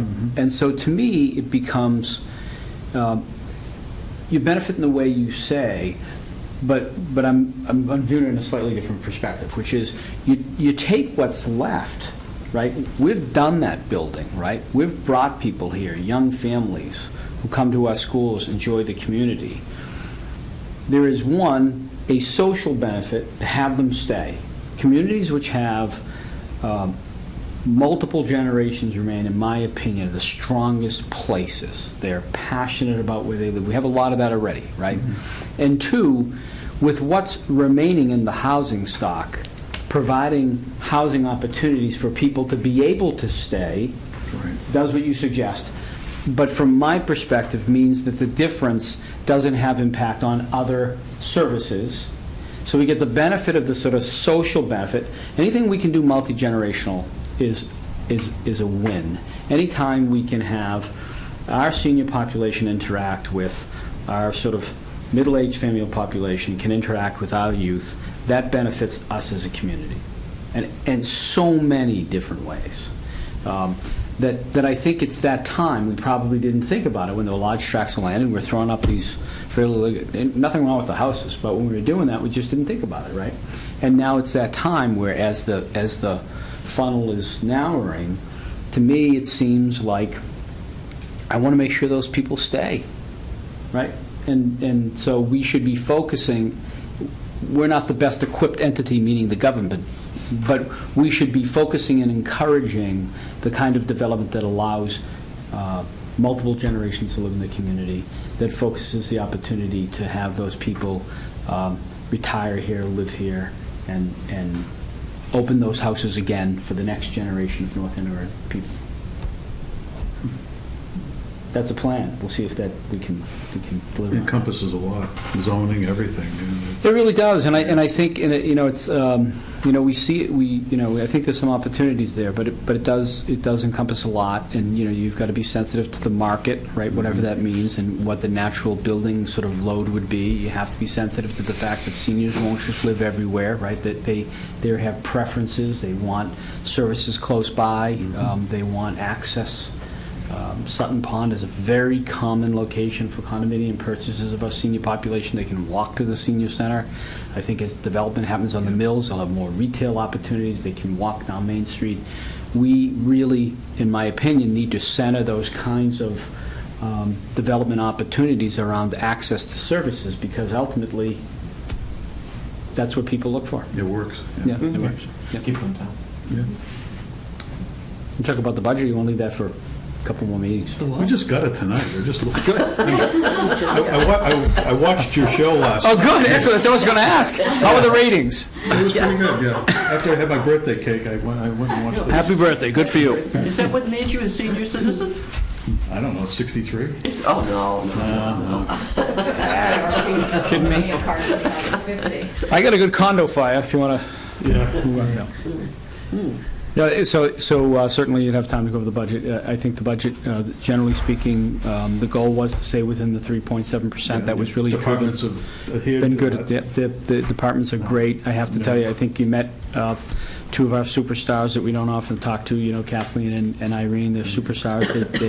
We do often think about government as being public safety and public works. No disrespect to those departments, but really we have people doing work every day that service people. That's really important. They gave excellent presentations. They're great. And very good. It's a pleasure to hear. Yeah, they're great people, and they do a lot of good things every People day. in the community know all that they do. You know, it's good. Yeah, no, it's true. I think that sometimes we think of the sort of boxes that people work in and don't realize that really what makes them come alive is the people that work in those boxes, and we Yeah, I don't have. think we didn't know the metrics of how many people are coming through. 900, no. The number that we drill home, 900. 900. All you have to do is to look at 300, but the 900. That's right.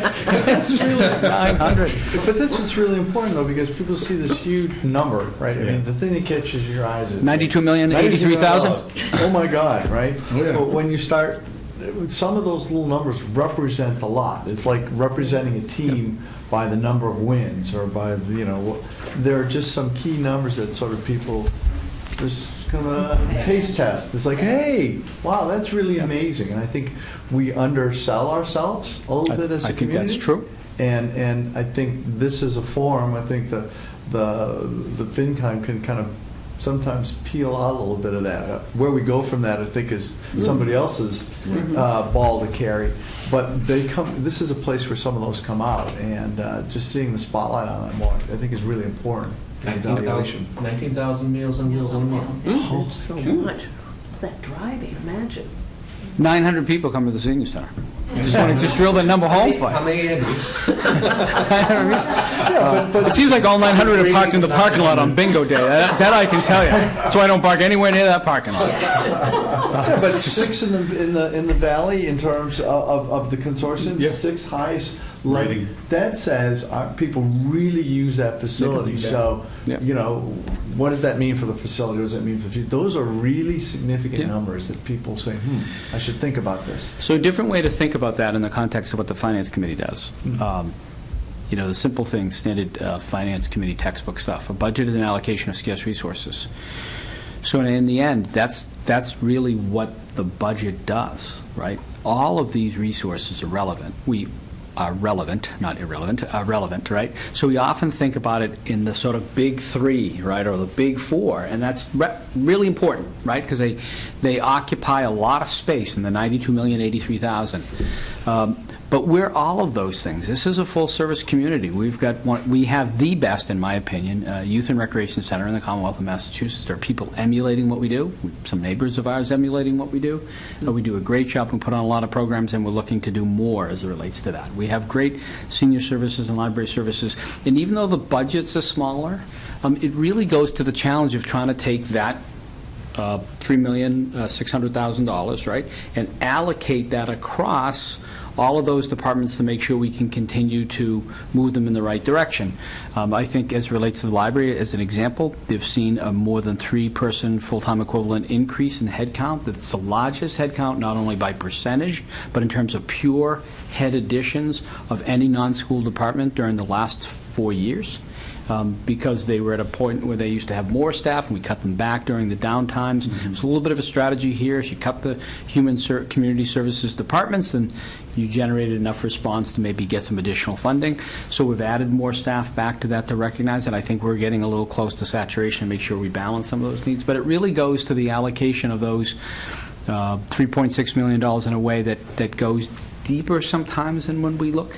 It goes sometimes as deep as budgets that are $100,000. I mean, and what happens? In Lynn's department, as an example, the budget this year goes down, and it goes down because this year because we're moving out the payroll person to a centralized payroll function, and in doing that, it goes to shared services.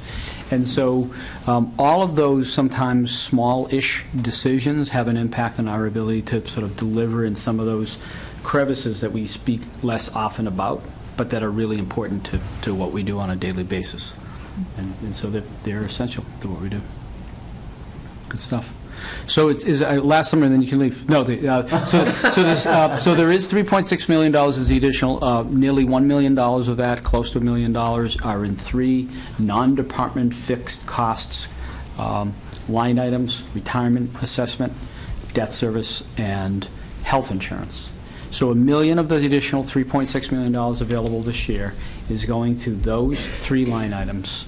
Have always been and will continue to be line items that put, not stressors, I would say the retirement and the health insurance put stressors. Debt service we pay great attention to. We know we're going to add some debt service as we try to invest more in our facilities, and we've spoken ad nauseum about the attention we pay to making sure that we manage debt service at reasonable levels.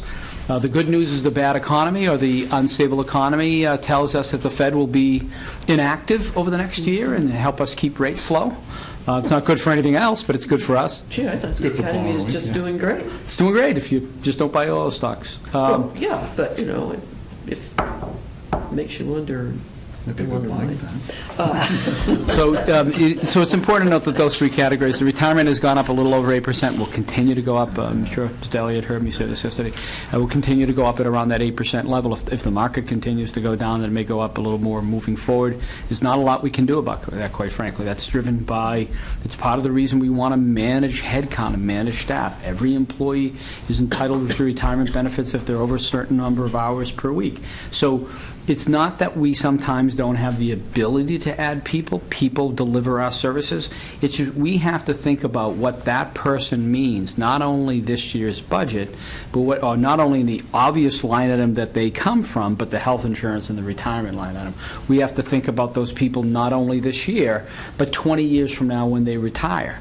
And so when we talk about planning and we build a budget, I can tell you when we talk to departments and they come in with staff requests, those are typically when we get sort of uncomfortable. We contort ourselves a little bit because we do recognize it is about staffing, and that's who delivers the service. But every one of those people have a cost well beyond their immediate, and sometimes it's our job to remind staff that's the case.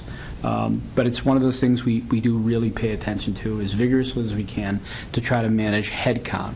So this year on the municipal side, we've seen a 2 FTE increase in headcount. One of those was that last year we gave you the wrong number. It said 202. It should have been 203. It should have been 20. We said 202, but it was 203. So one of them was an error in terms of us going back through the numbers this year and realizing it. The second really is the library, in fairness. 0.8 FTE on the library, and the 0.2 other remaining piece of that is we're increasing the hours on the building, the plumbing inspector. So we're seeing more development. We currently operate with plumbing and electrical inspectors that work part-time. So we're adding some hours to make sure that we're properly evaluating and looking at those structures. Of the remaining $2.6 million in available revenue, 1.6 is being allocated to the school department. That's consistent with the 3.7%.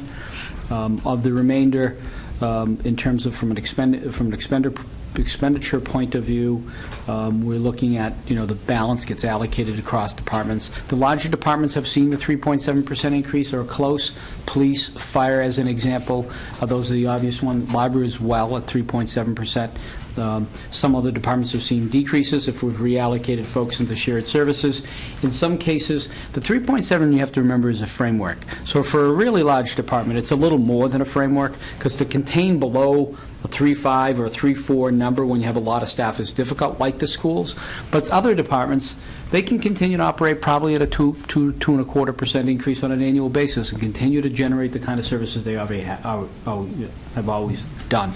So if it's a back office operation, things that are not sort of public oriented, those are more stable. So you'll see some departments in there that in which the case the increase is 2% or 2.5%. Nothing bad happening there. But we're not going to automatically increase the spending to 3.7%. If we don't have to, that affords us the ability to cover things like health insurance and retirement and some of those other things that go up more dramatically. It should be noted on the health insurance, we're requesting about a 3.7 or 3.8% increase year over year. The actual number, which will be released on March 2nd, is likely to be 7%. Well, I can tell you the average before the GIC, we averaged 12% a year for years. So it's but the industry continues to really, it's a difficult industry. What you're seeing within our budget is the ability to subsidize that increase because of the change we made now almost 4 years ago to the GIC. By not spending all of the savings from in that 1 year and sort of slowly moving up the scope, we're actually subsidizing with our own expenditure capacity probably $300,000 in what otherwise would have had to come out of the budget. And by doing that, it provides some additional capacity in some other areas. The budget does include, for the first time ever, for those of you on the Revenue Fixed Cost Review Committee, you realize this, $50,000 in the operating budget going to OPEB. We made a commitment through the financial reserve policies to start to fund that on an annual basis. I believe we're within striking distance of becoming a AAA community. We've never been a AAA-rated community in our history, our illustrious history. We've moved up from AA to AA+, and now AA+ with a positive outlook. What we hear from the rating agencies is all the financial fundamentals are there. We want to see that you can continue that it's not 1 year and it's not 2 years. So they embrace the plan that you folks have helped us with. They embrace the philosophy. They're on the team, sort of, but we remind them every time we go through a bond process, every time we issue bonds, that we look at the fundamentals, we compare ourselves to our peers, and we say we are there. We've increased our reserves during the last, I think, 5 years, fiscal years, from $4 million in total to $16 million in total, while decreasing our debt service, balancing budgets, and implementing some pretty significant initiatives. We've decreased our OPEB liability by $33 million, from $119 million well into the $80 million, simply by making that health insurance change. And again, with you guys' support, we've done things like move money into the OPEB trust fund, which is working in the positive direction. So most departments, again, the shared service is up above the 3.7 because now we're bringing in the payroll into shared services. We're doing the same with accounts payable. And as a function of that, and we're adding some additional pay-as-you-go capital within the shared services on the IT side. I think Chris McClure talked a little bit about some of the storage capacity needs we have, and we're adding that into the operating capital line item of the shared services so that we're in a position to I know you guys were impressed by Chris. He's a pretty impressive guy, and it's hard not to be excited about those things that Chris brings to the table. He's dragging us in a positive way to places we really need to be, and so the shared services category is going up higher than the 3.7%. But I would also say initiatives that are in the existing budget. 3 years ago, I asked for funding to pay and purchase our streetlights. At the time, the cost was $89,000. I promised that the return on that would be less than 3 years. In 2.9 years, we were able to pay off the $89,000. Now there's capacity within that streetlight line item. Good example again of how we didn't take that capacity and go hire a person. We're now taking that capacity and we're going to start migrating to LED lights within our own streetlights. So we're going to use the savings created in the streetlight account to start to buy LED lights and replace the lighting within our streetlights so that the cost of repairs goes down and the cost of energy goes down. Now, is National Grid going to give us a discount unless... Because we're like those streetlights are flat rated, right? Based on flat rated, high pressure sodium or whatever they use. Yeah, they do a calculation where they calculate the number of hours a streetlight should be operating in any week. There's no meter on a streetlight. Right. They simply take a mathematical.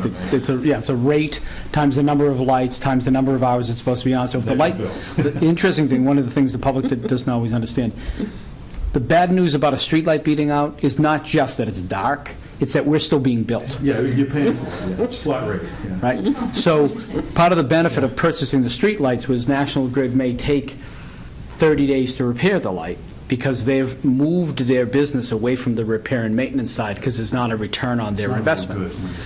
And so by privatizing, or I guess whatever the opposite of privatizing is, by purchasing the streetlights from National Grid, we hired our own contractor by public bid. So we pay $21,000 a year in total, including the cost of parts to repair all of the 1,300 lights in the community. But they come in every week. So if we're going to pay the bill, They then... answer the phone, too. They generally answer the phone. So they've been very good about it. So the service has gone up, the cost has gone down, and now we're using those savings to reinvest in LED. And to answer Mr. Elliott's question, one of the reasons one of the things that it's changed is initially, whatever we call the rate setting agency today, I think it's still DTE. Originally, there was no rate difference between a streetlight with LED and those which did not. That has changed. So when we go to LED, we can now get the lower tariff, the lower rate on those Good. lights which have moved to LED. Because that was the incentive. That was the incentive. I mean, the repair is one incentive in itself. But Correct.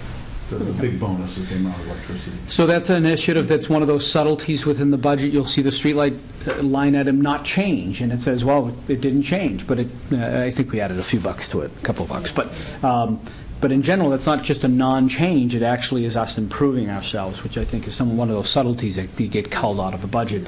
And finally, I know we've talked about it for a bit, the master planning process we've included in the community development budget, funding to begin a master planning process. The last comprehensive master planning process was 1998, nearly 20 years ago. It was updated in 2000. It is a community engagement process where you have public meetings and whiteboard sessions, and you get feedback from the community on what they see the community, what they want the community to be. It's a really great process. It takes, it won't be 18 months. I always say 18 months to 30 months. It's closer to the 30-month or 24-month process.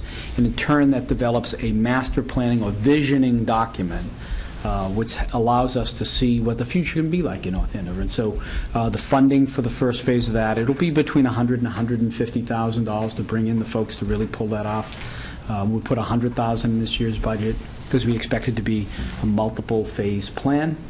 And within that project and within that scope of services will be a recodification of the zoning bylaw.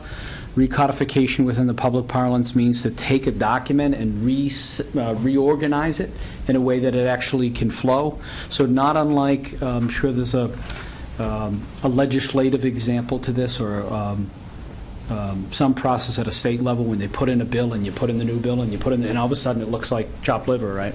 So that happens if you look at our bylaws today. They look a little bit like that. You start in Article 1, you get to Article 88. Is that the overlay thing? Are you going to No, it's not. fold the overlay districts into? No, this is simply a technical process where an independent company comes in, they look at our bylaw, they resequence the bylaw to flow, yeah. and then they reference and chart all of the changes. So you'd be able to go back and say, okay, the bylaw first adopted in 1985 was changed in 1989 with Article 7 of this town meeting. So that recodification we have in this process for not only the zoning bylaw, but also the general bylaw. And that'll happen as part of this year's fiscal initiative, which is great. Different than what's happening with the house fund. So that's sort of the upper level view on what's happening from a budget perspective. I think it's a good product, a reasonable one, great cooperation as usual from departments. They come with great ideas and neat initiatives, and fortunate to make the process. The economy keeps going. Yeah, I think we're not seeing, what I would say is a really positive statement to where we are, is we have not moved in the direction we have as a result of a booming economy. Yeah. We continue to travel forward on what has been a less than certain economy. If you look at our state aid increases, they've been marginal. In fact, this year's governor's budget has a smaller increase in state aid than did last year's. And yet we continue to be able to, just by following, having a really consensus around a lot of items, build financial fundamentals that have us moving forward at a time when a lot of places are still trying to wait for the return of state aid. And I think that last night that we're anticipating an 8% increase in assessment value over time. The retirement assessment. Okay. The retirement assessment. So they have a funding schedule. The retirement system, the Essex Regional Retirement System is required to have a funding schedule that brings them to full funding by in this case it's 2035. So you can actually, there's an actuarial document that shows what is going to happen with the retirement assessment to get them to 2035. That's a statutory requirement that the unfunded actuarial liability is funded by 2035. I might be off by 1 year. Okay, yeah. Somewhere around there. But that's what that was about. So it was really around the retirement assessment. Okay. Yeah. How many pages got changed? overnight? Overnight?